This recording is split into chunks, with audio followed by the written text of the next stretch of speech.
but I had 2 situations where I felt like I was being stalked.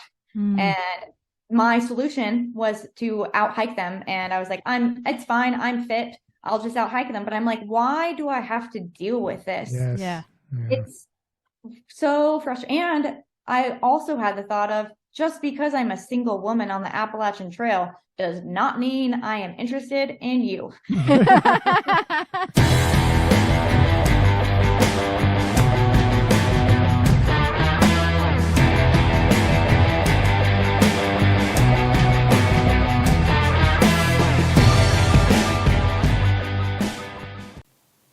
Hello. Hey, we are back with another Gotta Run Racing episode. Heidi ho. What's happened in the world of Gotta Run Racing? Well, the weather's getting better. The clocks have gone forward. Spring is here. So they say. Yeah. And before you know it, you guys are going to be out on the trails. The Lost Treasure Trail Race. Yeah, that's our first race of the season coming up on the long May weekend. Yeah. Saturday, May 20th. So you can get your racing in the morning and then head up north if you're going to camp or going to the beach. Whatever. Whatever. We got 5, 10, and 25K coming your way. All right. And who's on the podcast today? Well, today we have Meredith Johnson, currently living in Salt Lake City, Utah. She's a thru hiker. And for those of you that don't hike, that means hiking end to end the length of a trail continuously. So you know how you can do the Bruce Trail end to end in sections, or you can do it as a one whole giant hike.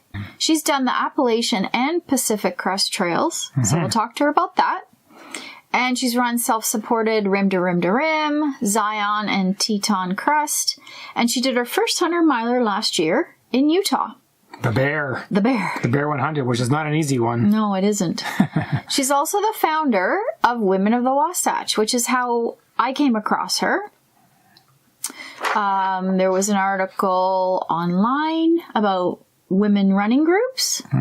And this is what she had to say in that article. Okay. So when I first moved to Salt Lake City in 2019, I struggled to find women to adventure with. Most of my running buddies were male and had different goals than me. I knew women trail runners were out there, but didn't see a channel to foster connections. When forming the group, I wasn't just looking for running buddies. I was looking for a way to empower and connect women and to give back to the trails and community. I want women to have a reliable community for not only training, but weekend trips, volunteering, wine nights, book clubs, trail maintenance, and more, which I love. I love that because we need more women in this sport, especially in ultras. Yes. And they need to feel like they're welcomed, that they have a safe space, and I think if they try it, they're going to fall in love with it. Yeah. So I like how it's a wine night, not a beer night. Women love beer. Why is it's wine night for women? No. And now you can mix wine and beer together. Yeah, we had that actually in Utah, funnily enough. All right. So, without further ado, here is Meredith coming up. The reason that we wanted to have you on today is I came across an article online, I think it was Trail Runner Mag, where your group, one of the Women of the Wasatch, was mentioned, and I thought it was such a timely conversation to have. And we'll get into that a little later. But first, we just want to introduce our listeners to who you are and what you're all about. And we usually like to go back to the very beginning. So we know you're a hiker / runner, but did you actually run track or cross country in school? Yeah, so I grew up running cross country and track. I had an older sister that I wanted to be like, and when she was a senior, I was in 6th grade. She did cross country, so I did cross country. She did track, so I did track. But usually it was a way for me to just make friends. So I always thought it was funny when I'd be in school and people were like, that's not a team sport. And I'm like, it 100% is a team sport. I feel like we just got so close running with our team and just chatting and really getting to know each other, because when you're running with someone, you get into every detail of life. Where I feel like you're like playing soccer or something, you're not having those like deep existential crisis conversations. So was a runner growing up. I was always like the 6th or 7th runner on the team, so I never had to compete, which I loved. I don't think I like competing. I get really nervous. And if I do compete, I try to make it as fun as possible because competition or like having goals really scares me. It's more about completing things for me. And then I stopped running when I was in college. I didn't really have a team behind it, didn't have the motivation, and still graduated college, didn't really ran out on and off. And then I had been working a lot. I was like working corporate America, had been working 80 hours a week. And that's when I was like, that's enough. I need to go and through hike the Appalachian Trail. Sounds like probably a lot of people's story for why they leave their job and go and through hike. So after I through hiked, literally the day I finished, I signed up for my first ultra marathon because the thought was, how am I going to maintain this and like keep the high that you get from through hiking? And I had a friend, Will Chung, who was like, you do it through ultra running, like just go and sign up for this race with me. So I signed up for my first race and the rest is history. Now I'm run all the time. Wow. A lot of our listeners will be familiar with the Appalachian and Pacific Crest, but we'd like to just do a little summary, if you would, of your experiences on that. And by starting, just telling everyone, for example, Appalachian, how long is it? Where did you go from north to south or vice versa? How long did it take? Let's do a little summary of that. Yeah, of course. So the Appalachian Trail goes from Georgia to Maine. It's about 2,200 miles. I was out there for exactly 118 days. I still remember to this day. And you stop along the trail at different trail towns where you get food, and then you fill up for your next little 3-day hike. And then you go and backpack for 3 days, hitchhike into town, do it over and over and over again until you complete it. And the Pacific Crest Trail, same thing, but it goes from Mexico to Canada. You go through the entire state of California, which takes forever, and then Oregon, and you finish it off with beautiful Washington. Wow. Do you get a trail name at the end of these trails? You get one at the beginning. So at the beginning of the trail, everyone is wanting to name you. And you're wanting to name other people too, because it's really exciting when you give someone else their name. You're like, ooh, they liked it, they kept it, and you're allowed to decline a name. So if you're like, no, like I don't like that one, you can say no. But my childhood best friend, who also went to the summer camp with me, fell in love with the North Carolina mountains, Appalachian Trail. Since I was super nervous, she started it with me and did that 100 miles. And while she was with me, we ended up chatting with some folks, and I was super clumsy and kept falling. And someone was like, why are you so clumsy? And my friend said, it's probably because of her 11th toe. Oh. And they go, what? And she's like, yeah, no, really, she had an 11th toe. And so I had an extra big toe on my right foot. And for most of my life, I was really pigeon-toed on that right foot. And I had to like correct it through orthotics and everything. But I would trip over myself all the time. It's gotten much better, much, much better. 11's a character from Stranger Things too, right? It is. So it came, I was through hiking in 2018. I think Stranger Things came out in 2017 or 2018. So everyone loved referencing that as well. And one guy that I was hiking with looked like one of the other characters. So they're like, it's so fitting. Like, we love it. Like, so. Wow. Yeah. So what did you learn about yourself on the Appalachian? The Appalachian Trail was the one that really changed my life. Like, I think about Meredith before the Appalachian Trail and Meredith after the Appalachian Trail. And it really taught me, like, you can do hard things and are super resilient. I actually, when I was in Virginia, fell and broke my elbow, and I had to get off the trail for surgery and rehab. So I was off the trail for 6 weeks. Wow. So I called my parents the day that it happened, and I was like, I have a break. I'm just going to get surgery right here and it will be fine. And then I'm going to get back on the trail. And my parents were like, no, like, you were coming home, we're getting another opinion. And luckily we did get another doctor's opinion because it ended up being a lot more serious than we thought it was going to be. So then I remember like recovering, like being like drugged up after my surgery and like on my dad's iPad, and his text messages were synced with his iPad, and he was texting one of his friends, and he was like, she's crazy. She thinks she's going back to the Appalachian Trail. And I remember being like, yes, I will. Like, I'm going to show you. Of course I'm going back. So 6 weeks after I got cleared by my surgeon and had finished my PT, I went back to that exact same spot in Virginia. And it was actually really sad when I got there, because when I was in Virginia, my whole trail family, which is the group of people you call who you meet on the trail and end up forming these awesome relationships with, they were in New Hampshire. So by the time that I got back on trail in Virginia, they were almost done.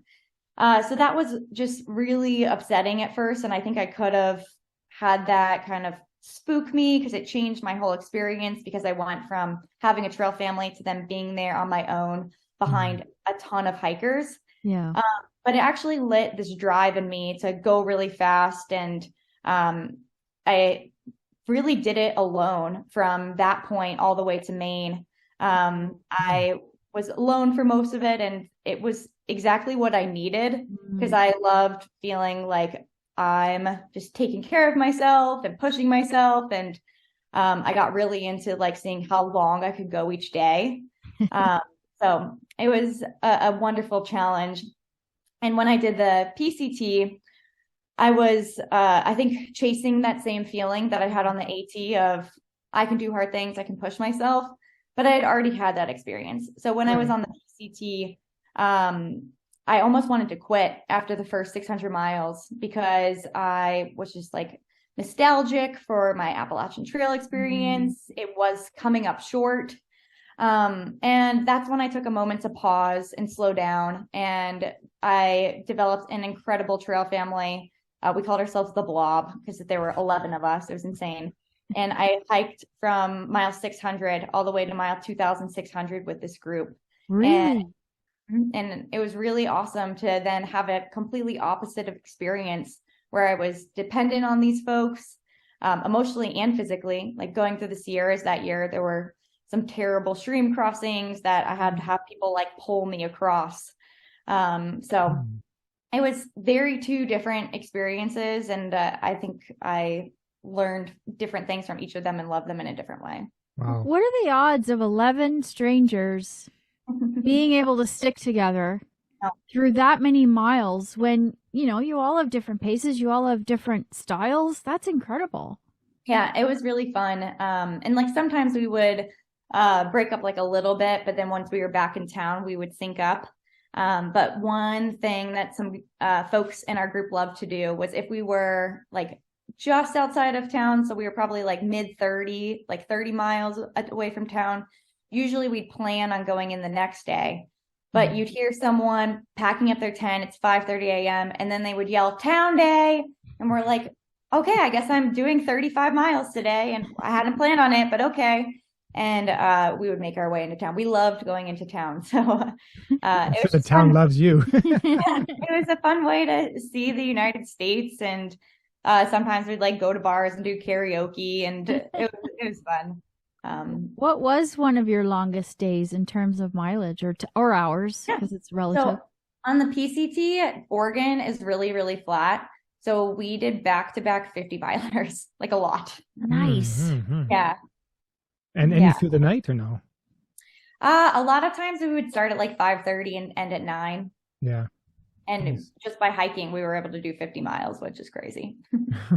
Wow. Did you meet any Canadians on either of those treks?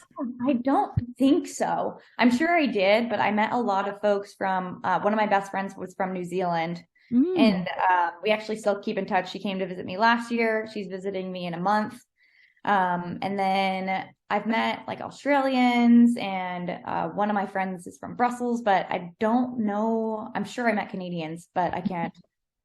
I mean, when I got to the border. Yeah, exactly. What is the most popular direction, would you say?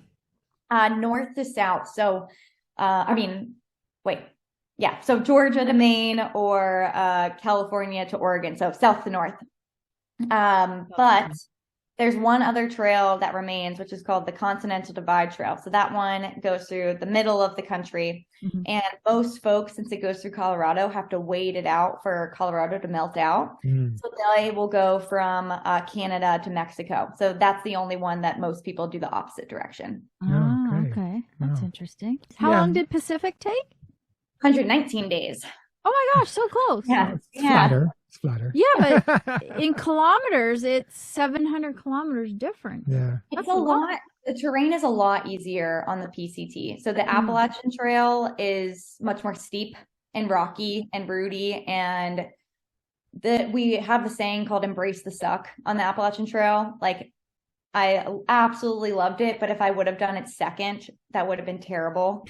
The Appalachian Trail just was like, I had like near trench foot a lot of days, and it was steep. And the PCT is like just beautiful, perfect temperature, no humidity, flatter, easier to get miles done. On these trails, before I get into my next question, I wonder if you ever encountered any bears. Yeah, so on the Appalachian Trail, I encountered a lot, but they were all black bears and super skittish. I never felt scared. What's weird is I think I was a little bit ignorant on both trails, where I was like, no creature is going to hurt me. Like, I'm fine. And just ignorance was bliss. And I never was scared of animals, which when I tell people that, they're like, you didn't get scared when you heard things in the night? And I'm like, not really. And I still, when I go backpacking alone all the time, and my parents are always worried and my friends are always worried, and I'm like, it's fine. Like, I just sleep so sound. I'm not scared. That brings us to the next question about you completing your first 100-miler called the Bear. Yes! Oh, the bear! Oh my goodness. That's why I'm talking about bears. Yeah, I actually, I'm still planning for like all big adventures that I do. I get a tattoo. So I have one for the Appalachian Trail, one for the Pacific Crest Trail, and I'm still thinking about my one for the Bear, but I will have to get it soon. Every single person, when they found out that I got in, was like, can I crew you? Can I pace you? And I found a way to make it so I could have 5 pacers. Wow. Most people have like 3 or 1. And I was like, you can have me for 9 miles, and then you can get me for 15 miles. And it was just like such a testament to the community that's been built here. And just a bunch of badass ladies. So there's this picture of me getting close to crossing the finish line. And I had like 10 people run me across the finish line, which just made it so much better. Like, knowing that it was like a group effort and that it had been 3 years in the making to get me to that point. It was really emotional. I can imagine. Oh, and that's the Bear crossing the finish line. Yep, crossing the Bear. That was in September 2022. About the Bear, this history behind the Bear is about an actual bear that did roam the area back in the 1900s. Did you know about that? No, that's so cute. Maybe you're going to help give me ideas for my next tattoo. That's why they named this race the Bear, because back in the early 1900s, there was this big bear about 10 foot tall named Old Ephraim. And he roamed and terrorized the area back in the day. And so that's why they named it the Bear. But the actual cemetery of the bear, there's a big statue of this bear close to that. It's very close to the course. To the course. So you did not see the statue. No. The statue was 11 feet tall. I did not do my due diligence. Well, I'm going back this year to pace a friend.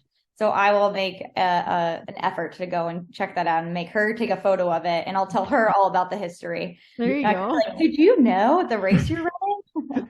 If you could just take an Instagram, because we would love to see you beside the statue of this bear. Yeah. It'll be the first photo. Yeah. Anyway, that's the history of the bear, which now it intrigues me to go do it because I love theme. I loved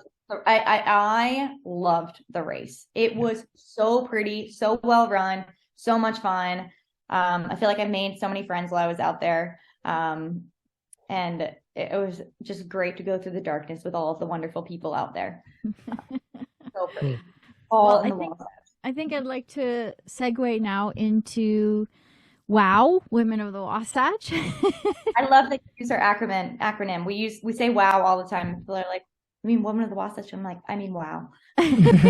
In the height of the pandemic, literally the height of the pandemic, October of 2020, you started this group. And I know it was because you were new to the area and you wanted to connect.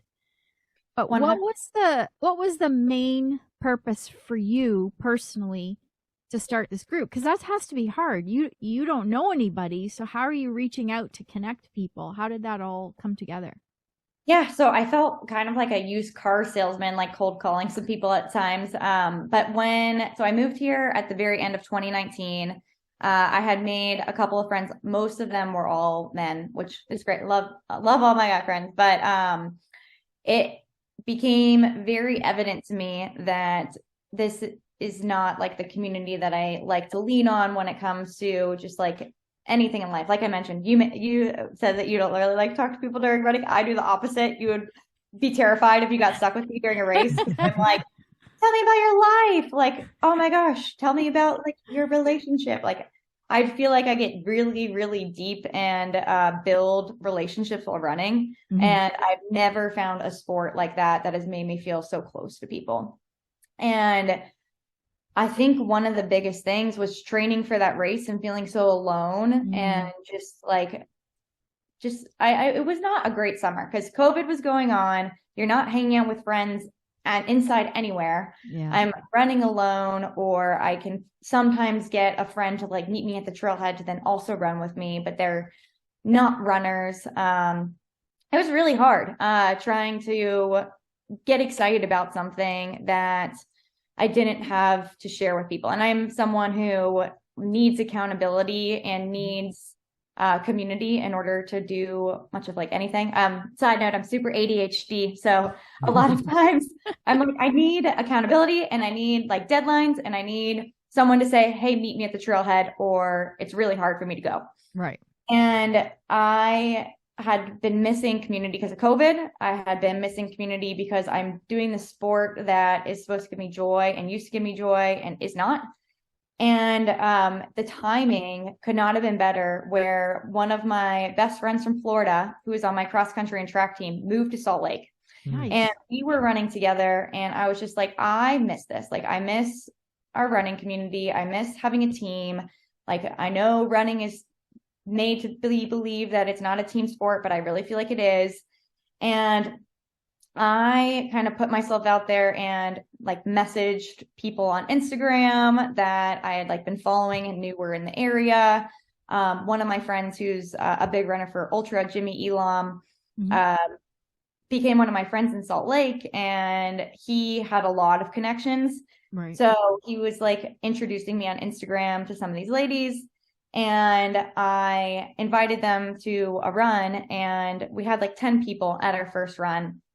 And everyone was like, this is so much fun. I feel like I was able to be social for the first time in a year. Mm-hmm. And that's the only time, especially in that time of the pandemic, where you can see people, is like outside, not super close, on a trail, like not crammed on a sidewalk.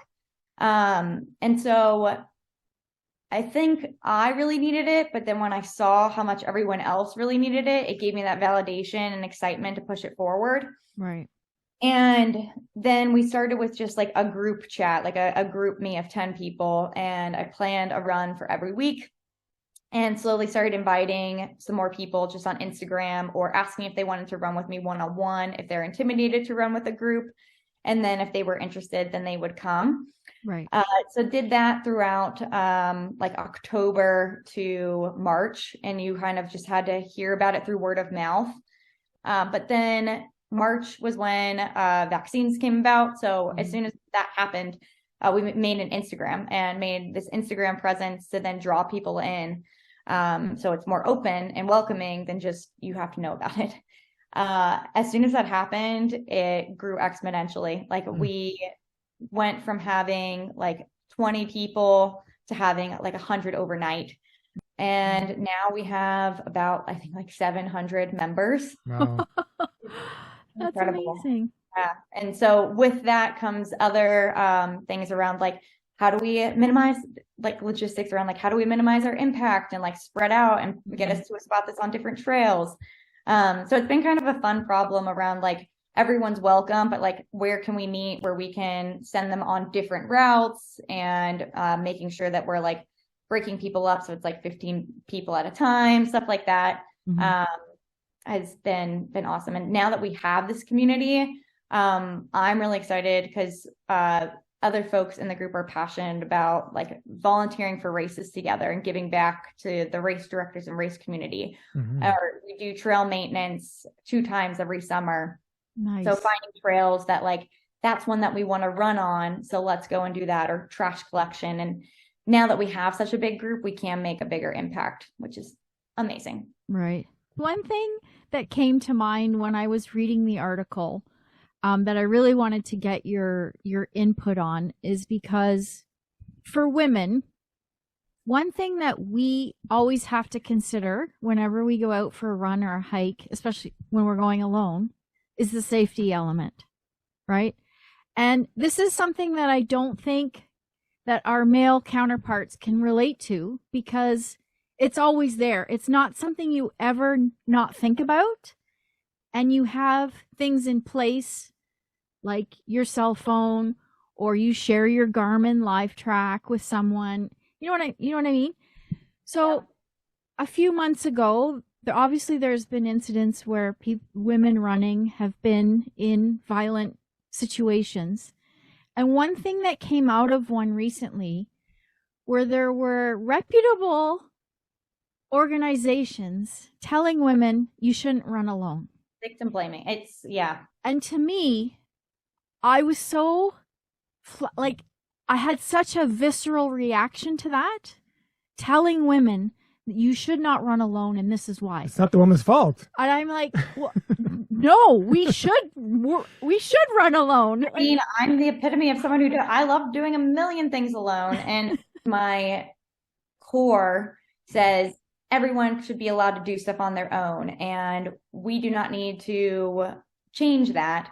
But then when I have to organize for the collective, I have that thought in my head of need to make sure that everyone feels safe, because their risk tolerance, which is crazy that we have to think about it as risk, could be way different than mine. Right. Where I'm like, ignorance is bliss out on the trails, not thinking that there's ever going to be a bear going to attack me. Whereas when I'm with WOW, I don't think about myself getting attacked or thinking about like the creepy person who is in the parking lot watching us.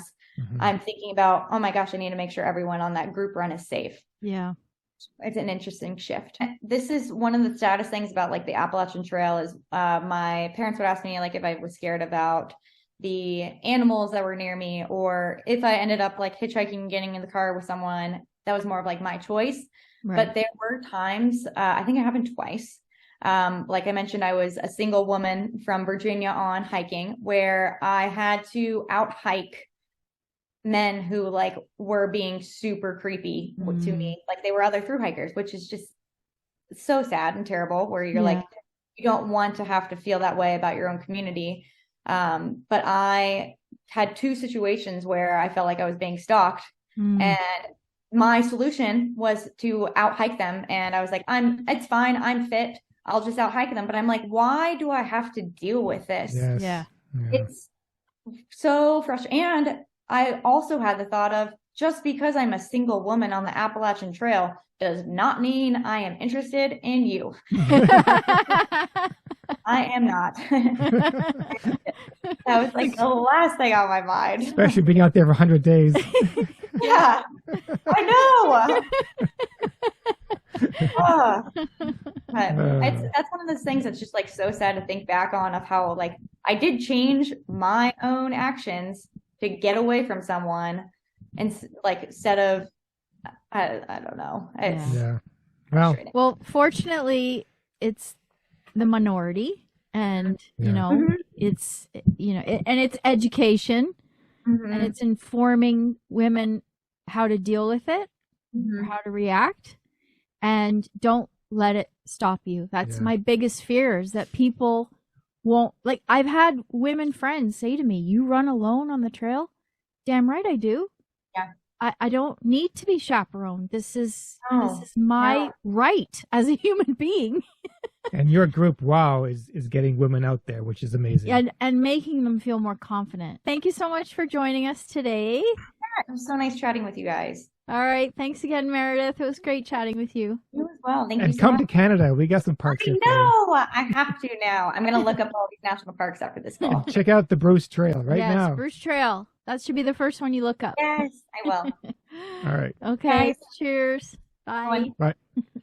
That was Meredith Johnson from Salt Lake City, founder of Women of the Wasatch. And in honor of March, which we're recording this session in, which is Women's History Month. So I wanted to chat with her about why she founded that group and why it's important. Well, I think she just didn't know how to start it, but she ends up with 700 joiners now. Yeah, that's incredible. amazing. And pretty fast. Very quickly. Yeah. Yeah. Wow. Yeah. Obviously, it was a void that needed to be filled. So good for her. And she took on the bear, which didn't know the history of it, but now she's going to go back and take a picture of with the statue. 11-foot tall statue. You can't miss it. It's the one over there. Very cool. Yeah, it was, and hey, another reason for us to get back to Salt Lake. There you go. Yeah. I'm on the next plane out. And that is it for us today. See you next time. Stay tuned. Cheers.